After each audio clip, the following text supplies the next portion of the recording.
होता है जब प्यार मोह बन जाए, एक ऐसा मोह जो मौत के बाद भी पीछा ना छोड़े। आज की कहानी कुछ ऐसी ही है, एक बेचैन कर देने वाले लगाव की। और ये जो लाइन है ना, ये इस पूरी कहानी का कह सकते हैं कि दिल है। ये हमें बताती है कि कैसे कभी कभी अटैचमेंट मतलब मोह इतना ज्यादा गहरा हो जाता है कि वो आत्मा को आजाद होने ही नहीं देता। तो हर डरावनी कहानी के पीछे ना एक इंसानी कहानी छुपी होती है। हमारी कहानी की शुरुआत भी होती है देवगढ़ से, एक छोटा सा शांत पहाड़ी कस्बा जहां 3 जिंदगियां एक दूसरे में बुरी तरह उलझ गई थीं। कहानी के सेंटर में है ये 3 लोग। एक तरफ है आदित्य, जो प्यार करता है स्कूल टीचर संजना से, लेकिन किस्मत का खेल देखिए, उसकी शादी तय हो जाती है संजना की ही छोटी बहन श्रुति से। अब आदित्य बेचारा एक तरफ दिल और दूसरी तरफ परिवार की जिम्मेदारी, इसी के बीच फंसा हुआ था। और फिर कहानी में आता है एक बड़ा ट्विस्ट। श्रुति को सच पता चल जाता है और वो अपनी बहन की खुशी के लिए अपने प्यार को कुर्बान कर देती है। पर उसे क्या पता था कि उसका ये त्याग अनजाने में ही आगे होने वाली खौफनाक घटनाओं की बुनियाद रख रहा था।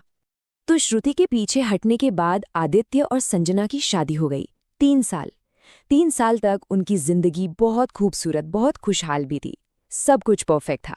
पर फिर एक रात अचानक सब बदल गया। संजना की हार्ट फेल होने से मौत हो गई और यहीं से खुशियों का दौर खत्म हुआ और खौफ का एक नया चैप्टर शुरू। संजना की मौत सिर्फ एक दुखद घटना नहीं थी, यहीं से कहानी ने एक ऐसा डरावना मोड़ लिया जहां प्यार की कहानी अब एक ऐसे साए की कहानी बन गई जो जाने का नाम ही नहीं ले रहा था।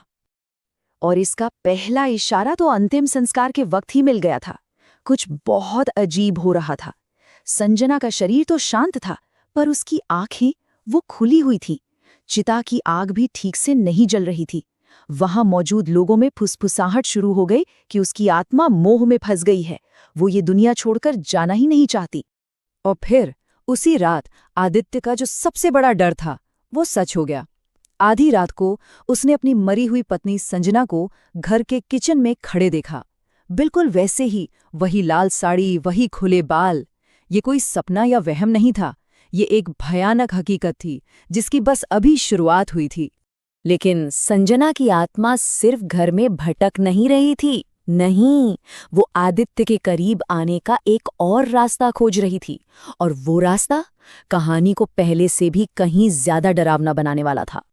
अब आदित्य बिल्कुल अकेला पड़ गया था, तो श्रुति उसे सहारा देने के लिए अक्सर उसके पास रहने आने लगी। बेचारी श्रुति, उसे जरा भी अंदाजा नहीं था कि उसकी मौजूदगी संजना की आत्मा को एक नया शरीर, एक नया जरिया दे रही थी।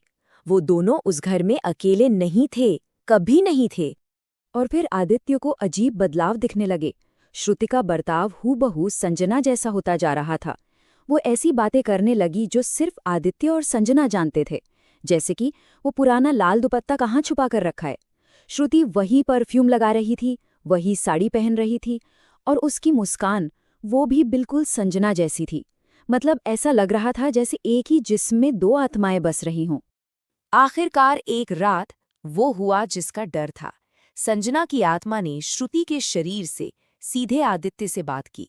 उसकी आवाज में एक अजीब सी ठंडक थी। उसने कहा, मैं कहीं नहीं गई थी आदित्य, अब ये शरीर मेरा है और तुम भी।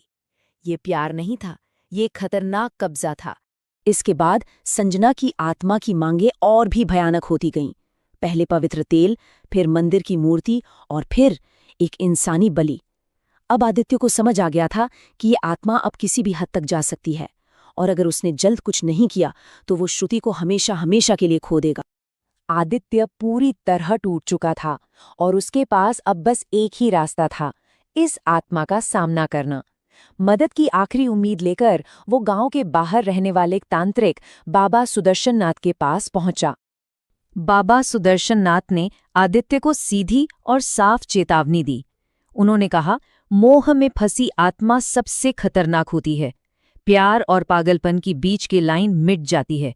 उन्होंने समझाया कि इस आत्मा को निकालना उतना ही मुश्किल है जैसे किसी इंसान को उसकी सांसों से अलग करना।